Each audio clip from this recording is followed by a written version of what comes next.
এই যে একটু আগে আমরা দেখলাম শামুক দিচ্ছেন, তো শামুকটা বেশি কার্যকারী নাকি এই যে ফিড যেগুলো দেন? এখন ফিডই সর্বোচ্চ কার্যকরী, তারপর শামুকটা আমরা দিই কারণ এই জন্য যে আপনার ওই রুচিটা, আচ্ছা, হজম শক্তিটা বৃদ্ধি করে শামুক, এই কারণে আমরা শামুকটা দিই।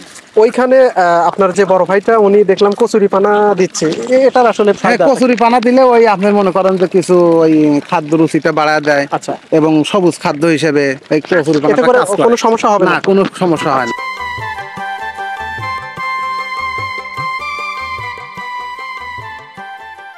আলহামদুলিল্লাহি রাব্বিল আলামিন ওয়াসসালাতু ওয়াসসালামু আলা রাসূলিহিল কারীম, আম্মা বাদ। আসসালামু আলাইকুম ওয়া রাহমাতুল্লাহ। সম্মানিত দর্শক, কেমন আছেন সবাই? আশা করি ভালো আছেন, সুস্থ আছেন। সাফল্যের কথা খামারি কথা অনুষ্ঠানে বরাবরের মতো আমি রিপন্টন আবারও হাজির হয়েছি।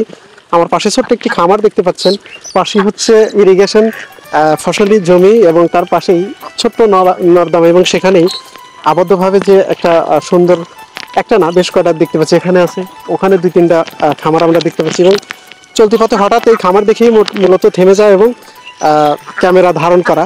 তো চলুন, ওখানে খামারই আছে এবং আমরা একটু জানার চেষ্টা করব যে কিভাবে গড়ে তুলেছেন এবং এই খামার থেকে কি পরিমাণ প্রফিট আসতেছে বা কি পরিমাণ আয় ব্যয় হচ্ছে। আমরা বরাবরের মতো শুধু একটা কথাই বলতে চাই যে আসলে আমরা বরাবরের মতো নতুন উদ্যোক্তা এবং খামারিদের কাছে এই মেসেজটা পৌঁছে দিতে চাই যে আসলে কিভাবে খামার গড়লে একটা খামারি লাভবান হবে, সেই সাথে তার সর্বোপরি যে উন্নতি সেটা কিভাবে সম্ভব সেটা তুলে ধরার চেষ্টা করি। তারই ফলশ্রুতিতেই আজকে হঠাৎ থমকে যাওয়া এই খামারগুলো দেখে, তো চলুন আমরা কথা না বাড়িয়ে ডিরেক্ট সেই খামারি কাছে যাই এবং খামারের যে তথ্যগুলো বা কিভাবে খামার গড়ে তুলেছেন সেই উপাত্তগুলো আসলে তুলে ধরার চেষ্টা করি। তো দর্শক শ্রোতা, চলুন আমরা এইখানটাতে একটু ভাইয়ের সাথে সাক্ষাৎ করি। আসসালামু আলাইকুম। ওয়ালাইকুম আসসালাম। কেমন আছেন ভাইজান? ভাই ভালো আছি, ভালো আছেন? আলহামদুলিল্লাহ। আমরা এই পথ দিয়ে যাচ্ছিলাম, তো হঠাৎ দেখলাম আপনাদের এই খামারগুলো। তো খামার তো আপনাদের? হ্যাঁ, আমার। আচ্ছা, আলহামদুলিল্লাহ। ভাই, আমরা আসছিলাম হচ্ছে খামার ও খামারি চ্যানেলের পক্ষ থেকে। তো শুরুর দিকে যদি আমার দর্শকদের যদি আপনার নামটা একটু বলতেন। মোহাম্মদ আলমগীর হোসেন, ইউনিয়ন ভবানীপুর, থানা শেরপুর, জেলা বগুড়া। মাশাআল্লাহ মাশাআল্লাহ, বগুড়া জেলাতে। বগুড়া। সম্মানিত দর্শক শ্রোতা, এই মুহূর্তে আমরা বগুড়া জেলাতে অবস্থান করছি। আলমগীর হোসেন ভাই, যিনি এই খামারের মালিক, তো তাকে পেয়ে গেছি। আমরা কিছু ছোট্ট পরিসর অল্প সময়ের মধ্যে তাকে কিছু প্রশ্ন করব, কিভাবে এত সুন্দর একটা খামার গড়ে তুলছেন। অল্প মানে, যদিও হাঁস, এখানে হাঁস কতগুলো আছে ভাই? ভাই হাঁস আছে 270টা। 270টা। পাশেরও টাকার? পাশে আমার এক বড় ভাইয়ের। আচ্ছা আচ্ছা। তারপরে আছে আমার এক মামার। আচ্ছা, এখানে বেশ বেশ কটা আমাদের। শুরুর দিকে শুধু একটু বলবেন যে এই খামার জীবন আসলে আপনার কতদিন? খামার জীবন আমার আপনার হলো 17 বছর। 17 বছর, আলহামদুলিল্লাহ, অনেক দিন। তো এই 17 বছরে মোটামুটি এর আগে কি করতেন? এর আগে লেখাপড়া করছি, লেখাপড়ার পরে যখন আলহামদুলিল্লাহ আপনার সংসার জীবনে আসলাম, তখন আমি এই হাঁস খামারে, মানে চাকরি বাকরি না খুঁজে, চাকরি বাকরি না করে আপনার এটা থেকে আসলে কেমনটা ফিডব্যাক পাচ্ছেন? না, ইনশাআল্লাহ খুব ভালো, যেহেতু আজ 17 বছর হলো একইভাবে হাঁস পরিচর্যা করতে। এমন কি কোনো বছর গেছে যে যেখান থেকে আসলে আপনার লস গুনতে হচ্ছে? এখন লস লাভটা হচ্ছে কি, যে মনে করেন আপনার এখানে রোগের একটা বিষয় আছে। দেখা যায় যে 2-3 বছর ভালো যায়, একটা বছর হয়তো ধকল আসে। আসার কারণে দেখা যায় যে কিছু হাঁস ক্ষতি হয়ে যায়। এটা মনে করেন যে জীবন, এটা তো মনে করেন যে ক্ষতি হবেই। ভাইজান, আপনি যেহেতু অনেক অভিজ্ঞ, আপনাকে অনেক প্রশ্ন করব। যারা নতুন উদ্যোক্তা, অনেক প্রশ্ন আসলে আমাদের নিয়ে মানে আমাদের সম্মুখীন করে থাকে ওনারা, তো তাদের থেকে আসলে প্রশ্নগুলো করা যে এই যে হাঁসগুলো যে আপনি খামার হিসেবে করেন, এতে করে আসলে বাচ্চা হাঁসগুলো সবচেয়ে বেশি কার্যকারী হবে নাকি বড় হাঁসগুলো কিনে? এখন বিষয় হচ্ছে অনেকেই অনেক রকমের পরিচর্যা করে। দেখেন যে কেউ বাচ্চা ভালোবাসে, কেউ বাচ্চা পরিযত্ন করে, কেউ বড় খামার, বড় হাঁস। তাতে করে কোনটা একজন খামারি, নতুন খামারি কোনটা করলে আসলে তার জন্য ভালো হবে? খামারির জন্য আমার হিসেবে মনে করেন যে প্রথম পর্যায়ে বড় হাঁস কেনাটাই আমি ভালো মনে করি, বেটার মনে করি। ছোটগুলো লালন পালন করতে গেলে অনেক ধকল আসে মনে করেন, আর এটাতে ধকল আসে না। দেখা যায় যে টাকা ওই বড় হাঁস কিনলে, ডিমের হাঁসটা কিনলে দেখা যায় রাতের থেকে ডিমটা হয়, এই কারণে খামারি লাভবান হয়, খামারি ক্ষতি হয় না। আপনার হাঁস কতগুলো বললেন যেন? আমার 270টা। এখন ডিম কি পরিমাণ আছে? এখন ডিম আমার 185 পিস। 85 পিস। রেগুলার খাবার খরচ ওদের কত?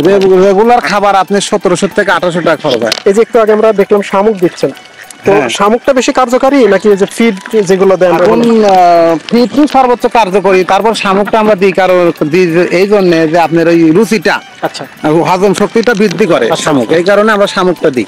ওইখানে আপনার যে বড় ভাইটা উনি দেখলাম কচুরি পানা দিচ্ছে, এটার আসলে ফায়দা? কচুরি পানা দিলে ওই আপনি মনে করেন যে কিছু ওই খাদ্য রুচিটা বাড়ায় দেয়। আচ্ছা, এবং সবুজ খাদ্য হিসেবে এই কচুরি পানাটা কাজ করে। কোনো সমস্যা হবে না, কোনো সমস্যা হয় না। এই তো হচ্ছে আপনার আর এই যে ভ্যাকসিন বা যে ঔষধপত্র এগুলো আসলে কিভাবে এগুলো মেনটেন করা দরকার। যারা বাচ্চা নেয় তাকারে মনে করেন আপনি সর্বোচ্চ 2 বার ভ্যাকসিন দেওয়া দরকার। ডাক প্লেগ, এটা হাঁসের জন্য এই ডাক প্লেগই মনে করেন যে বেশি মারাত্মক, এই কারণে বাচ্চার সময় ভ্যাকসিন করাটা ভালো, উত্তম। কিন্তু আমরা বড় হাঁসটা যখন পালন করি তখন আমরা ভ্যাকসিনটা দিই না। আচ্ছা আচ্ছা। এখন এই যে ভ্যাকসিনটা অনেক সময় পুশ করতে হয়, ইনজেকশনে পুশ করে, আবার অনেক সময় দেখা এদের খাইয়ে দেওয়া হয়। আসলে আপনি কোনটা বেটার মনে করেন? আমি ইনজেকশন পুশ করাটাই বেটার। এটা করলে একদম হয়ে যায়। আর বেটার আপনি মনে করেন যে ওই এটাই ভালো হয়। আচ্ছা আচ্ছা। আমরা একটু ওই পাশে যাব, দেখার চেষ্টা করব। এটাও তো আসলে আলমগীর ভাই, এটাও তো অনেক সুন্দর খাবার দেখতে পাচ্ছি। এখানে কতগুলো হাঁস আছে? এখানে আপনার আছে 250। ওই ভাই কই আপনার ভাই? ওই ভাই বাসায় গেল। আচ্ছা আচ্ছা, আপনি মোটামুটি দেখাশোনা করতেছেন। দেখাশোনা। এটার থেকে মানে ডিম কি পরিমাণ আসছে? এটার থেকে ডিম আসতেছে আপনি মনে করেন যে 150 টাকা। 150 টাকা। এখানে কতগুলো হাঁস আছে? এখানে তো আপনি 250 আছে। 250 আছে। 250 থেকে 150 টাকা।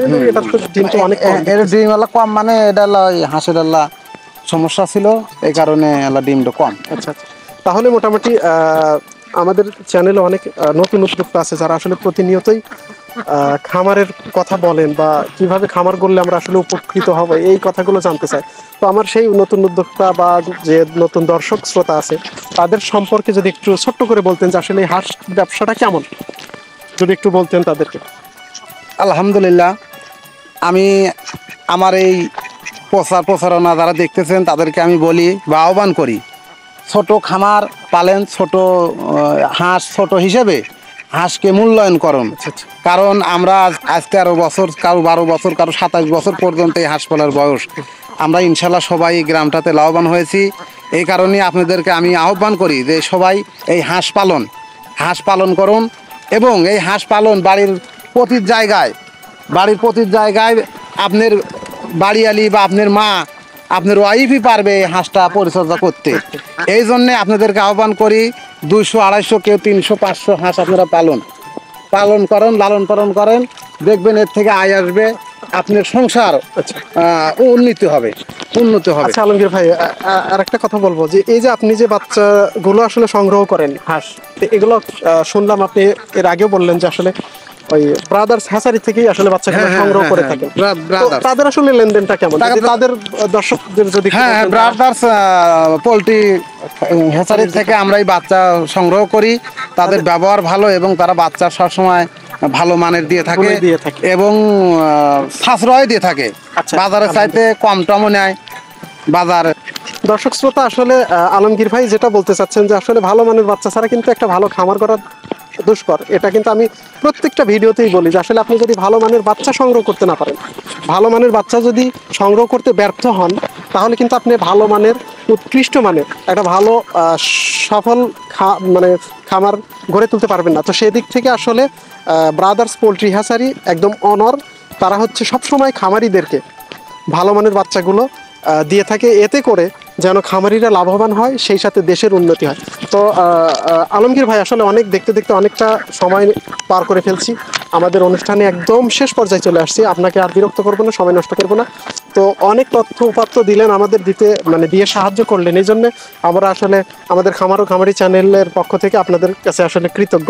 আমরা না জানা কথাগুলো তুলে ধরার চেষ্টা করলাম, সেই সাথে একটা মেসেজ দেওয়ার চেষ্টা করলাম যে আসলে যারা বাড়িতে পরিত্যক্ত জায়গা আছে তারা যেন এভাবে ছোট্ট পরিসরে খামার করে, এতে করে তাদের ফিডব্যাকটা তারা নিজেরাই দেখতে পাবে। তো আবার আগামী কোন একটা এপিসোড নিয়ে আবার যদি কখনো হাজির হই তাহলে দেখা হবে। ততদিন পর্যন্ত ভালো থাকুন, আপনাদের খামার এবং আপনাদের জীবনের মঙ্গল কামনা করে আজকের মতো বিদায় নিচ্ছি। ভালো থাকুন। আসসালামু আলাইকুম। ওয়ালাইকুম আসসালাম। সম্মানিত দর্শক শ্রোতা, দেখতে আসলে শেষ পর্যায়ে চলে আসছি। আমি ছোট্ট পরিসরে তুলে ধরার চেষ্টা করলাম যে কিভাবে একটা ছোট্ট খামার গড়ে তুলে আপনি এখান থেকে ভালো আর্ন করতে পারবেন, সেটা তুলে ধরার চেষ্টা করলাম আলমগীর ভাইয়ের মাধ্যমে। তো আমি কতটুকু পেরেছি আমি জানি না, তবে এখান থেকে যদিও মানে একটু হলেও উপকৃত হন, সেটা আমাদের যে অনুষ্ঠান বা আমাদের যে কষ্ট, এটা আসলে সার্থকতা খুঁজে পাবে। তো আর কথা না বাড়িয়ে আজকের মতো অনুষ্ঠান এখানেই সমাপ্ত করতে চাচ্ছি। আবারও দেখা হবে নতুন কোনো খামারে, নতুন কোনো খামারির সাথে, নতুন কোনো সফলতার গল্প নিয়ে। ততদিন পর্যন্ত ভালো থাকুন, সুস্থ থাকুন। আল্লাহ হাফেজ।